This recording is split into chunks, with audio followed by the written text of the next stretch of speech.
رب العالمین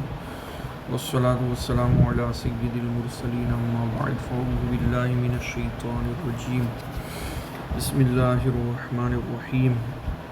الصلاة والسلام علیکہ یا رسول اللہ الصلاة والسلام علیکہ یا رسول اللہ وعلی آلک واصحابک یا حبیب اللہ وعلی آلک واصحابک یا حبیب اللہ الصلاة والسلام علیکہ یا نبی اللہ الصلاة والسلام علیکہ یا نبی اللہ وعلی آلک واصحابک یا نور اللہ وعلی آلک واصحابک یا نور نویت سنت الاعتکاف نویت سنت الاعتکاف فرمان مصطفیٰ صلی اللہ علیہ وآلہ وسلم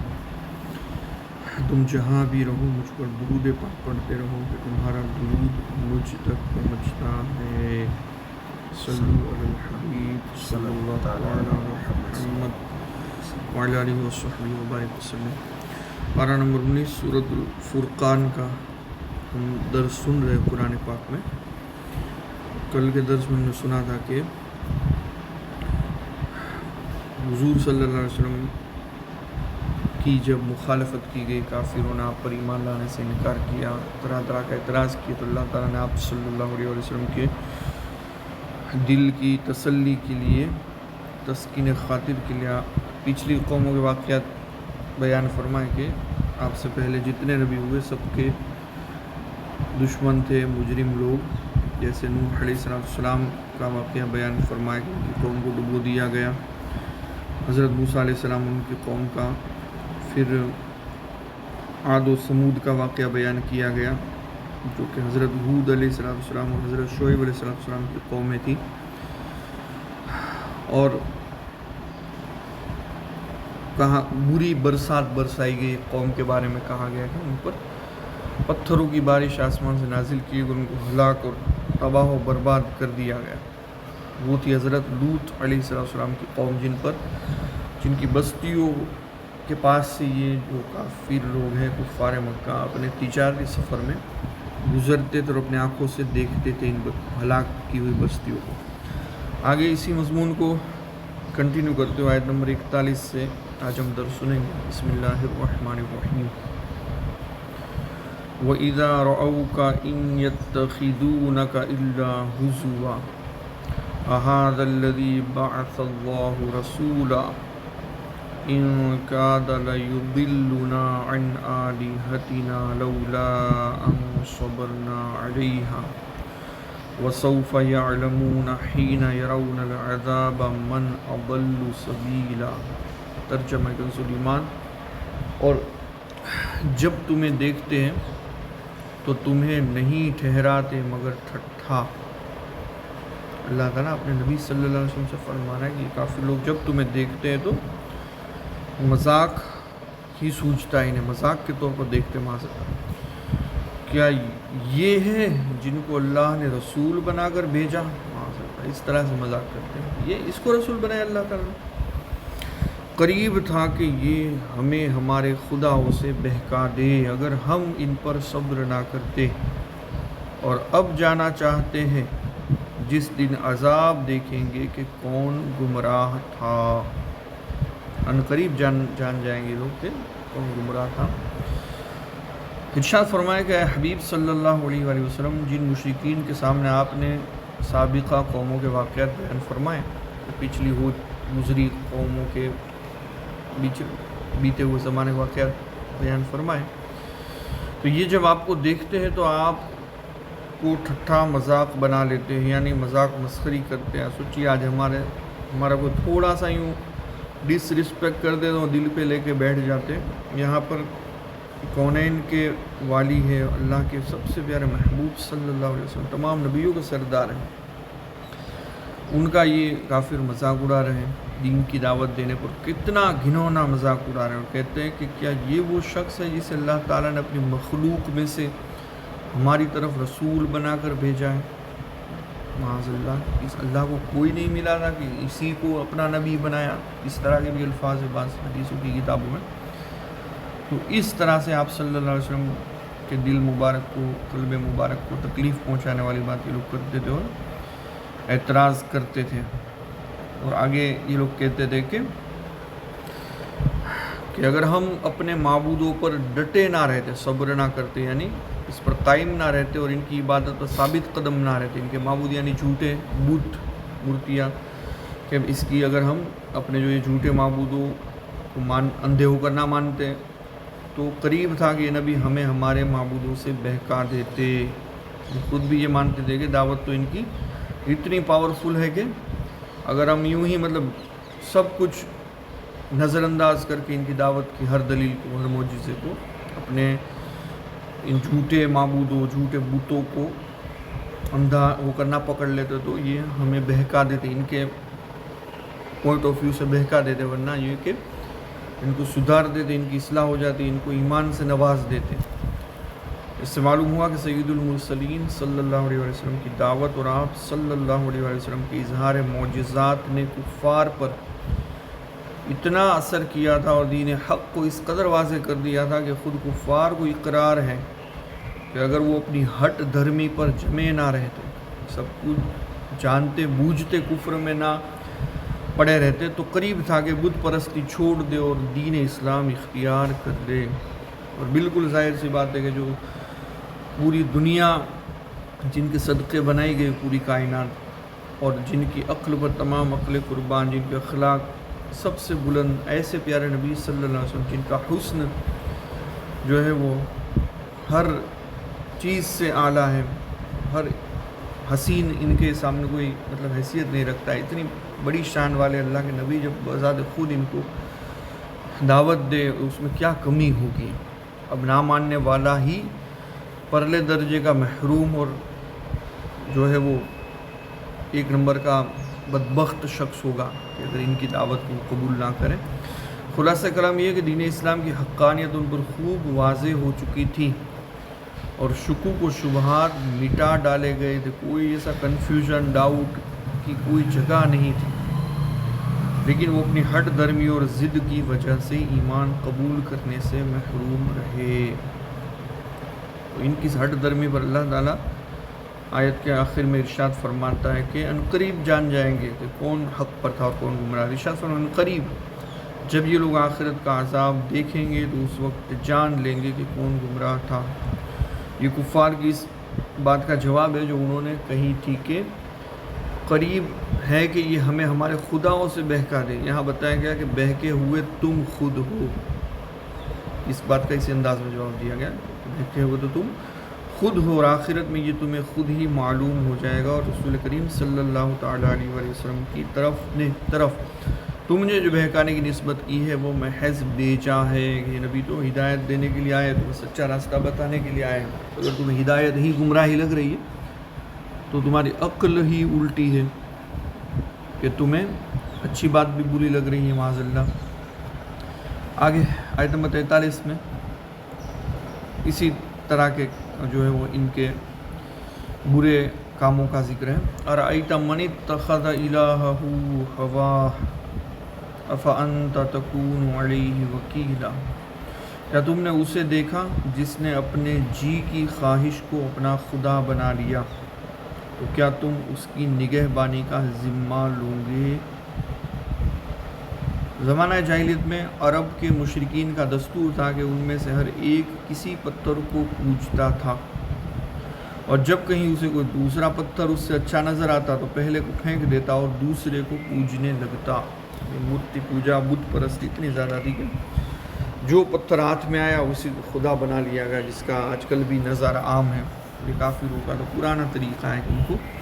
اللہ تعالیٰ نے جو ہے وہ عقل دی تھی، لیکن انہوں نے جان بوجھ کر گمراہی اختیار کی تو اب ان کی عقلیں بھی جو ہے وہ جاتی رہیں۔ اب یہ بالکل بے عقل جیسا برتاؤ کرتے ہیں کہ جو اچھا بت ملا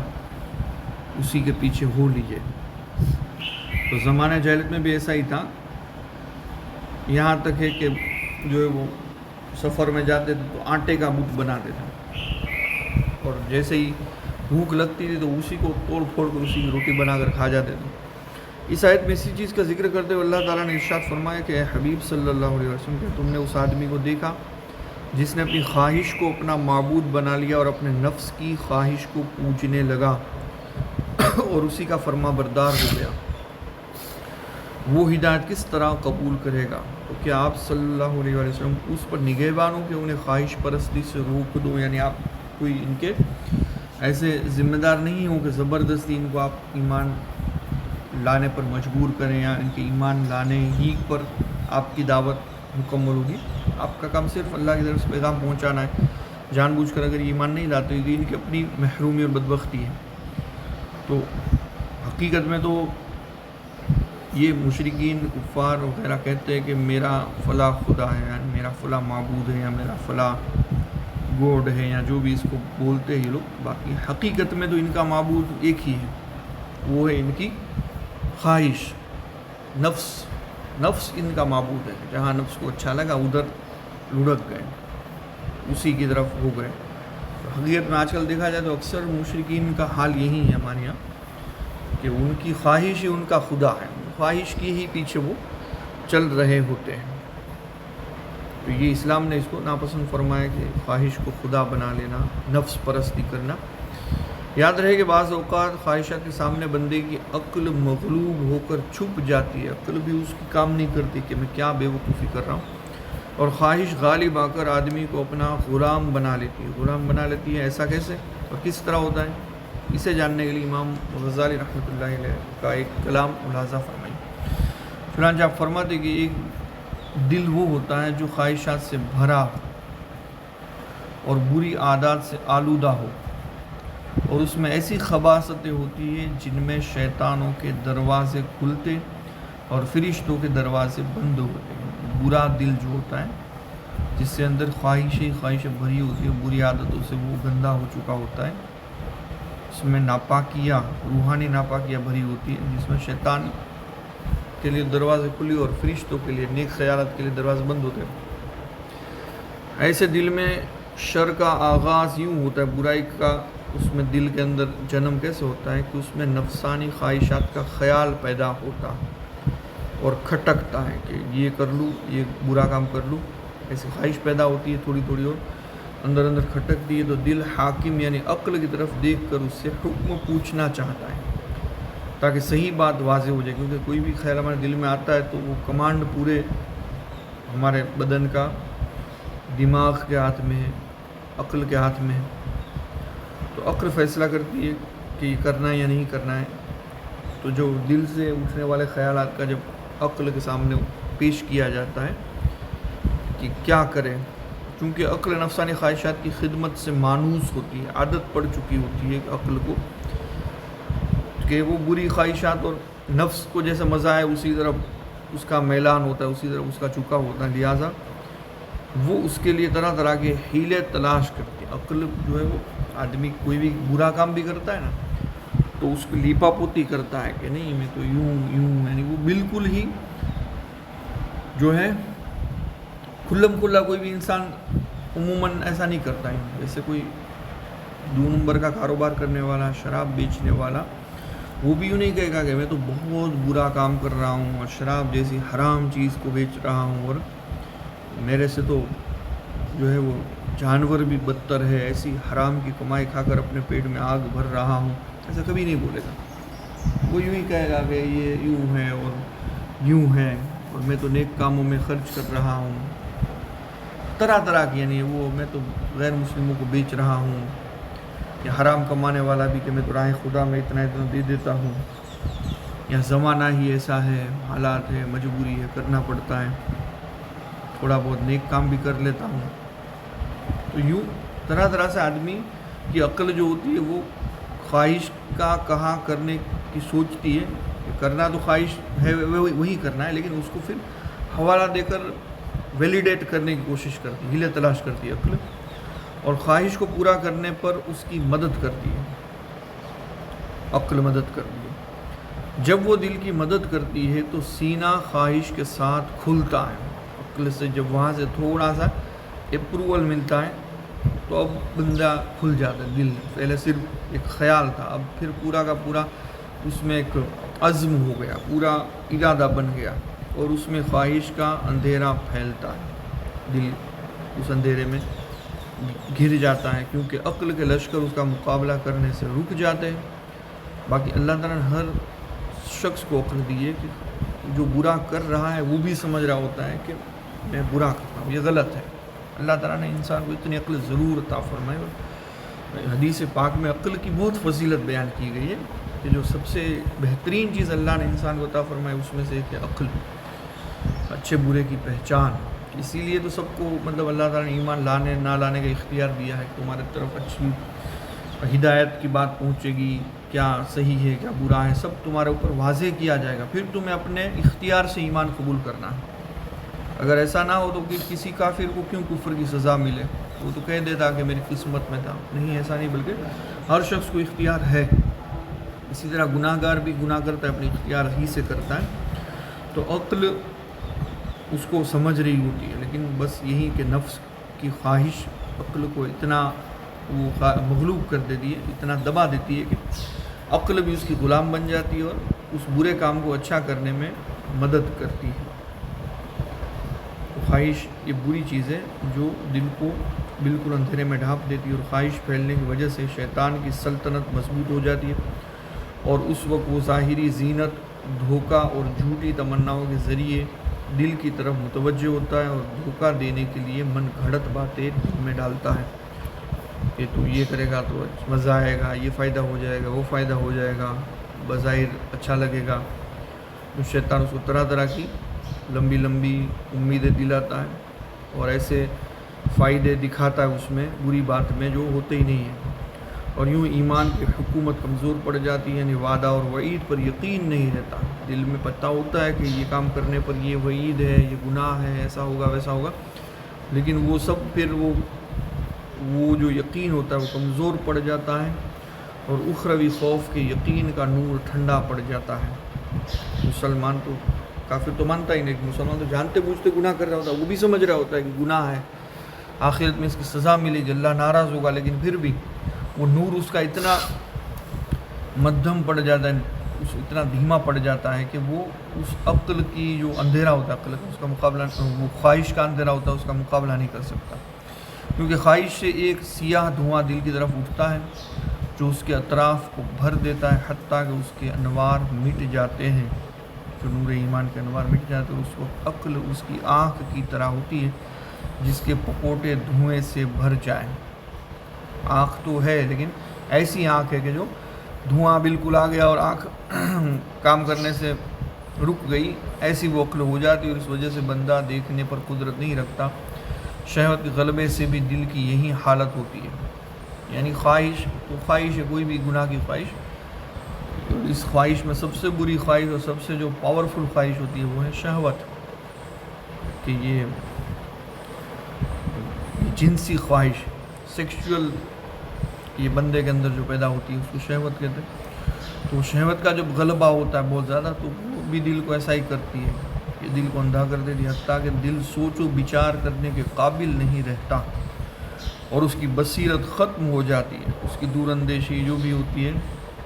ویژن اس کا ختم ہو جاتا ہے۔ اگر کوئی واعظ اسے حق بات بتانے اور سنا دے، کوئی سمجھانے والا، نصیحت کرنے والا اس کو صحیح بات سمجھائے بھی، تو وہ سمجھنے سے اندھا اور سننے سے بہرا ہو جاتا ہے۔ اور جب شہوت میں ہیجان ہوتا ہے بہت زیادہ، اس میں وہ اٹھاؤ ہوتا ہے، بہت پریشر ہوتا ہے اس کا، بہت زیادہ وہ مطلب کہ ایکسٹریم پر ہوتی ہے شہوت،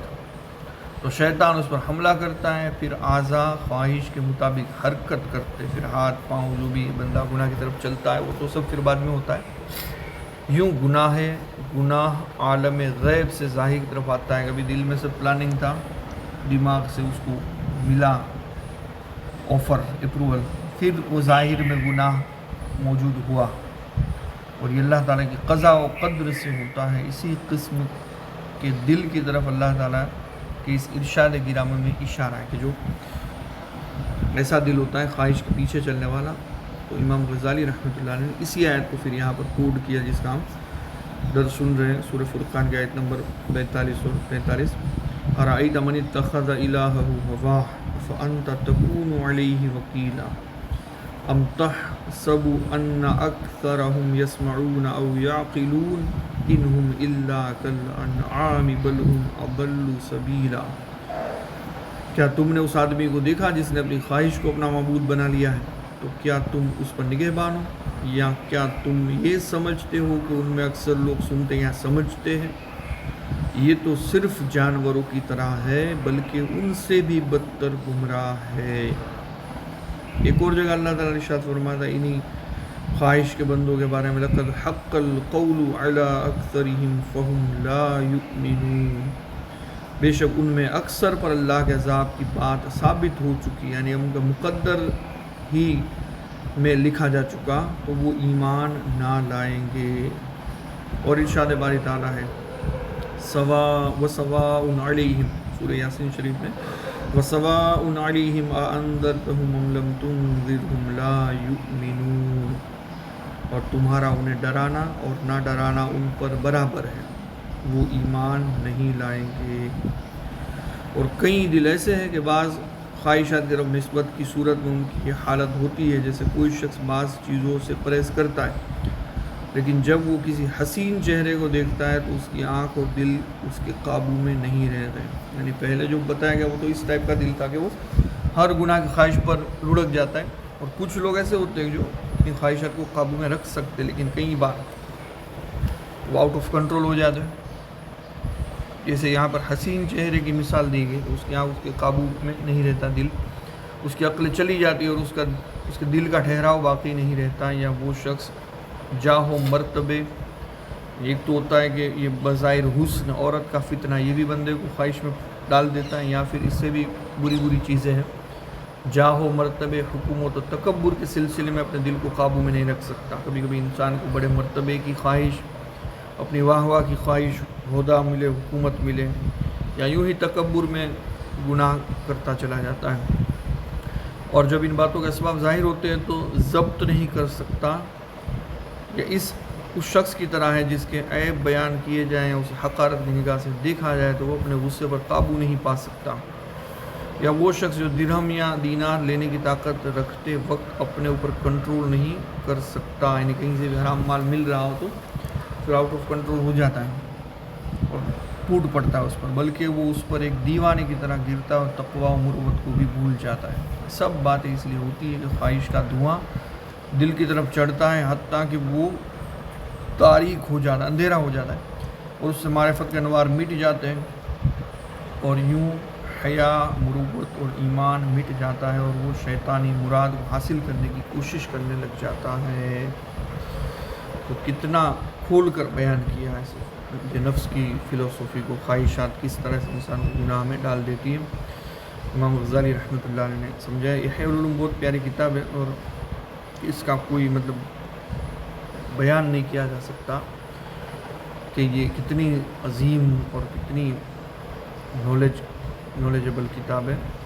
ہر چیز کا اس میں علم ہے۔ ایسی پیاری کتابیں امام غزالی کی پڑھنی چاہیے۔ اللہ تعالیٰ ہمیں اپنے نفس کی خواہش کے شر سے بچائے، اور جو ہے ہم کوئی بھی ہمارے دل میں خواہش پیدا ہو تو وہ اگر شریعت کے مطابق اگر نہیں ہے تو اللہ تعالیٰ ہمیں اس کے شر سے بچائے، اور اچھی سوچنے کی اللہ تعالیٰ ہمیں توفیق عطا فرمائے، دل و دماغ کو دنیاوی خیالات سے، برے خیالات سے بچا کر اللہ تعالیٰ اس میں اچھے